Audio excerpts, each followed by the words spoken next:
She stomped across my lawn like she owned the whole neighborhood, her flip-flops slapping the pavement like war drums. I was inside, watching everything from my front window, coffee in hand, when I saw her crouch down by my flower bed. At first, I thought maybe she dropped something, but then she lit a match. I rushed outside. "Hey, what the hell are you doing?" She didn't even flinch, just stood there, arms crossed, fake pearl necklace dangling, and said, "These flowers violate HOA guidelines, they're an eyesore." Flames were already catching on the dry mulch. I grabbed the garden hose and started spraying, heart pounding. The petals I planted with my daughter last spring, gone in seconds. Yellow, red, purple, and curling up in smoke. She stood back, watching like she was proud of it. "Next time, maybe follow the rules," she snapped. "There is no rule about flowers," I shot back, fists clenched. "I checked the HOA documents myself." She pulled out a piece of paper from her purse, printed in bold letters, "Violation notice. No HOA stamp, no signature, just a list of offenses, and a $500 fine scribbled in red pen. You can't just make this up," I yelled, but she just smiled. "I'm the acting president of the HOA now. I can enforce what I think is best for the community." She turned around and walked away, heels clicking like it was the end of a courtroom scene. But it wasn't. Not even close. Because what she didn't know was that I installed a new set of motion sensor security cameras last week. High-res, night vision, audio too. That night, I didn't sleep. I sat in front of my computer, scrubbing through the footage frame by frame. There she was, Karen, stepping onto my property without permission, bending down with a lighter in her hand. Then boom, ignition. My flowers going up like dry paper, her smug face glowing in the firelight. I saved the clip, backed it up on 3 drives, sent it to my phone. Then I pulled up the HOA website and checked the list of current board members. Guess what? Her name wasn't there, not even close. She wasn't the acting president. She wasn't even part of the HOA anymore. She'd been removed 2 months ago for harassment complaints, but somehow she was still running around like she had a badge and a gavel. The next morning she was back, this time with a clipboard and a camera crew, 2 guys in polo shirts with some cheap-looking microphone pointed at my house. "We're doing a neighborhood audit," she said loudly, making sure the camera caught every word. "This homeowner has refused to follow our beautification policy. He's being fined and possibly evicted." I stood on my porch, arms crossed, calm, silent. Inside, my phone was live-streaming everything straight to my private Facebook group, one full of neighbors who'd been harassed by her before. I'd warned them something was coming. And now, they were watching, commenting, recording everything from their end, too. Karen strutted closer, waving that same fake notice like it was the Constitution. "You'll be hearing from our lawyers," she hissed. I smiled, just slightly. Because what she didn't realize, was that I already had a lawyer. A good one. And tomorrow, she'd be hearing from him. By the time afternoon rolled around, her so-called audit video had made its way onto a local Facebook page. But instead of support, the comments turned brutal fast. "Isn't that the lady who got kicked out of the HOA? She set his flowers on fire? That's arson. Somebody needs to press charges." Karen tried to play it cool. She posted a long-winded comment about neighborhood standards and property value protection, but no one was buying it. She'd poked the wrong bear, and now the whole town was watching. Around 5 p.m., just as I was pulling back into my driveway, from picking up my daughter, a black SUV rolled up behind me. 2 men stepped out. No uniforms, just clean suits, sharp eyes. "Mr. Johnson?" one asked. "Yeah." "We're investigators from the county fire department. We received a report about property damage and illegal burning." I nodded and pulled out my phone. "I've got the footage right here." Karen must have been watching from somewhere because 5 minutes later she came storming down the sidewalk, lips tight, eyes locked on me like lasers. "This is a misunderstanding," she said quickly. He's making it worse than it is. The flowers were a hazard, overgrown, could have attracted snakes. One of the investigators turned to her. "Ma'am, did you light anything on fire on his property?" She blinked. "I was enforcing community safety." "That's a yes or no question." Silence. I played the video. The screen showed her striking the match, her voice loud and clear. "Next time, maybe follow the rules." The investigators exchanged a look. "We'll be contacting the district attorney," one of them said. Karen's face drained of color. But even as they walked back to their SUV, she wasn't done. She turned to me, eyes narrow, voice low. "You think you've won, but I've got friends, real ones, in high places. You'll regret this." I just smiled again, because what she didn't know was that I wasn't just some random homeowner. I had connections too, real ones. The next morning, I made a quiet visit to an old friend, Detective Harris. We served together overseas before he joined law enforcement. He owed me a few favors, and more importantly, he believed in facts, not fake authority. I showed him the footage, the fake notice, the threats. He watched in silence, arms folded, jaw clenched. "She really lit them up, huh?" he muttered. "She's been harassing half the block," I replied, "but I'm guessing she thought no one would ever stand up to her." He looked up. "That ends now." By noon, an official report was filed under property damage, trespassing, and impersonating an HOA official. I didn't have to say a word to Karen, but she must have sensed something was coming, because around 3 p.m. she showed up again, this time wearing an actual blazer and holding a stack of printed letters.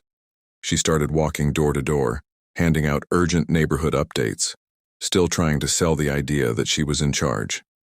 When she reached my neighbor Maria's house, things finally broke. Maria stepped out holding up her phone. "You're not on the HOA board," she said. "You were removed. I checked." Karen tried to talk over her.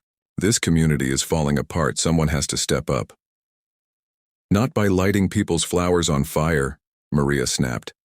Other neighbors started gathering, phones out, recording, asking questions. "Did you really threaten his kid? Why'd you lie about the eviction notice? Who do you think you are?"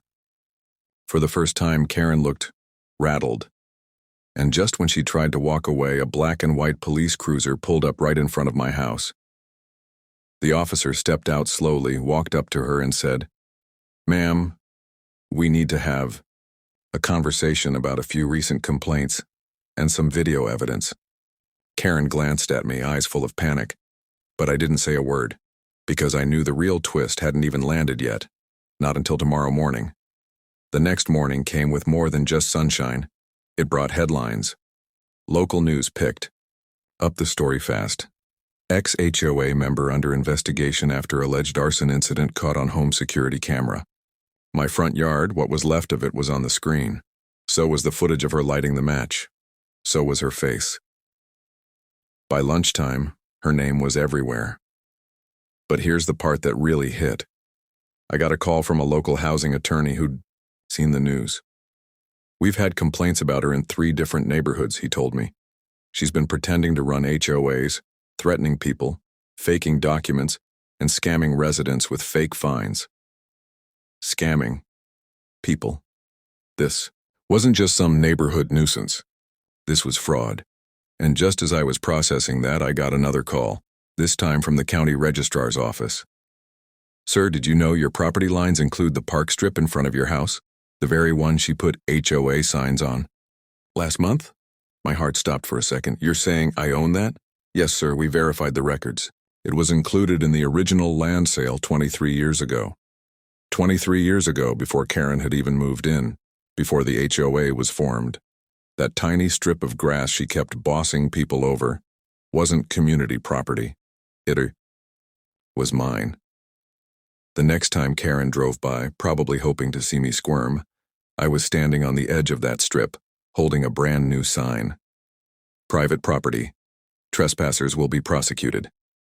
She slammed on the brakes, rolled down the window. "You've got to be kidding me." Nope, I said, calm as ever. Turns out I've been generous letting anyone walk across here, but not anymore. Not to people who light fires. She opened her mouth like she was going to shout something, but before a word came out, Detective Harris pulled up behind her, this time with an arrest warrant in hand. Karen froze. Her hand, gripping the steering wheel, started to shake just a little. She glanced in the mirror, probably hoping it was some kind of warning, maybe a scare tactic, but it wasn't. Detective Harris stepped out, calm but firm. He walked up to her window and tapped it once. "Step out of the vehicle, ma'am." "I didn't do anything wrong," she snapped, voice cracking. "This is harassment." "You've been served with a notice for criminal trespass, destruction of property, impersonating an HOA official, and," he paused, looking down at the paper, "fraud across multiple neighborhoods. We've got sworn statements and video evidence." She looked around, desperate, but this time no neighbors were coming to her defense. In fact, a few were watching from their porches, phones out, recording, just like she used to do to us.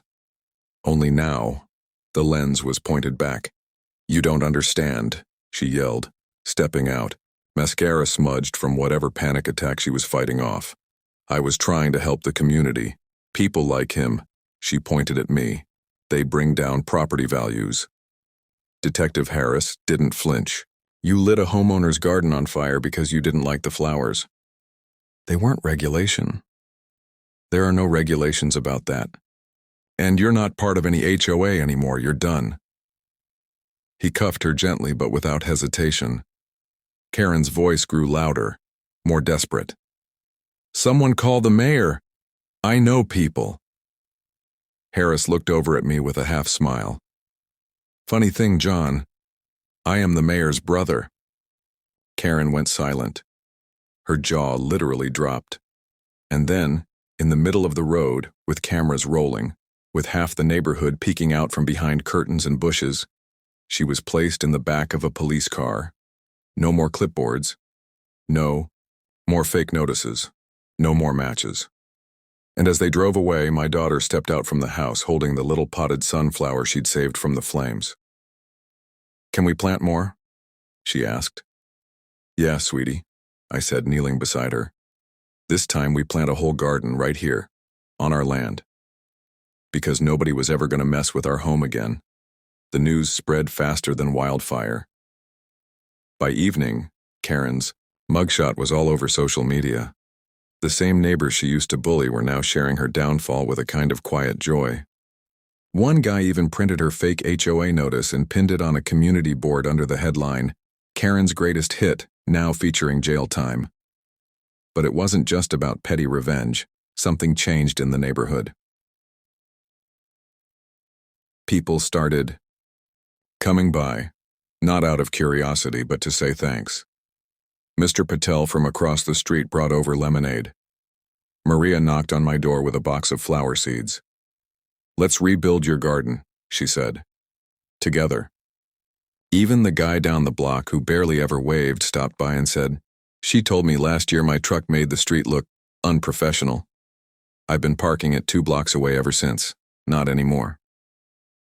It was like everyone suddenly remembered they had rights. And a voice.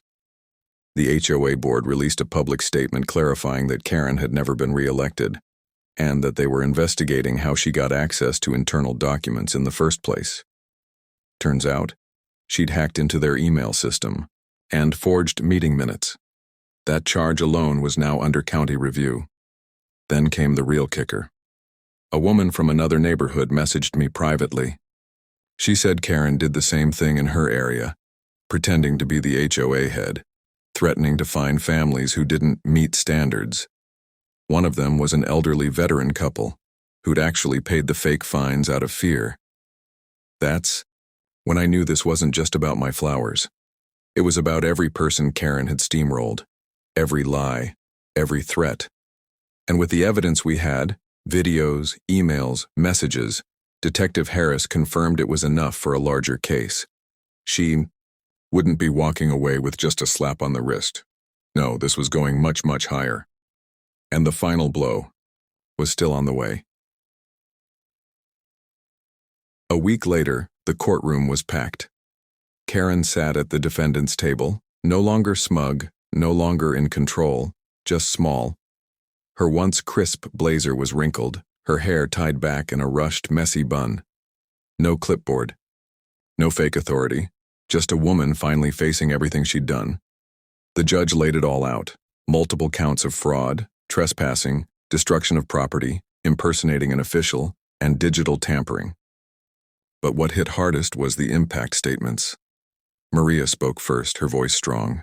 She made me feel unsafe in my own home, like I didn't belong in the place I worked so hard for. Then Mr. Patel. She told me I wasn't a good fit for the neighborhood, just because of my accent. And finally, the veteran couple from the next town. We paid her nearly $800, the wife said. We thought it was real. We thought if we didn't, we'd be forced out. Karen didn't look at any of them. When it was my turn, I stood up and said something I hadn't planned to say. I don't care about the flowers anymore. I care that my daughter was scared in her own yard, that my neighbors were manipulated, that people were forced to shrink down while she walked around. Like a queen. I paused, then added, and I'm not even mad anymore, just glad it's over. The judge nodded slowly. This isn't just a case of neighborhood drama. It's a pattern of control, intimidation, and deception, and it ends now. Karen was sentenced to community service, fines for every documented fraud incident, and 6 months of house arrest. Her digital access to any HOA systems was permanently revoked, and the court ordered restitution to be paid to every single person she scammed. Outside the courthouse, reporters swarmed, but I didn't stop to talk. I just walked back to my truck, where my daughter waited, swinging her legs, holding a bouquet of sunflowers we'd picked up on the way. You okay, Daddy? She asked. I smiled. Yeah, kiddo. Better than okay. We drove home with the windows down, and as we pulled into the driveway, neighbors waved, dogs barked, and for the first time in a long time, everything felt right. Because justice wasn't just served, it bloomed right where the fire once was.